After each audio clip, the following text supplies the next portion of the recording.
महिला दिनानिमित्त राष्ट्रवादीच्या महिला आघाडीच्या शाखेचे उद्घाटन आणि मीनाक्षीताई टेळे यांचे सत्कार। हिपळे येथे राष्ट्रवादी काँग्रेसच्या अजित पवार गटाचे महिला आघाडीच्या शाखेचे उद्घाटन करण्यात आले। तसेच महिला दिनानिमित्ताने जिल्हा सरचिटणीस मीनाक्षीताई टेळे यांचा सत्कार करण्यात आला।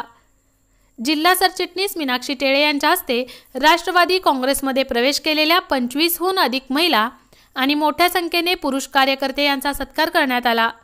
पंढरी गावडे, वीरेंद्र दोडतले, बाशा शेख, भाजपच्या महिला आघाडीच्या तालुकाध्यक्षा अंबिका पाटील, संतोष बेळे, मुन्ना शेख, माजी सरपंच मायावती पाटील, कोमल पाटील, निर्मला पाटील, अर्चना जाधव, शोभा गावडे, रिजवान शेख, वैशाली गावडे, सविता गावडे, सविता वाघमोडे, अनिता गावडे, संजना पाटील, सविता बिराजदार, महानंदा पाटील, सविता कांबळे, उपसरपंच सिद्धार्थ गावडे यांच्यासह आदी उपस्थित होते।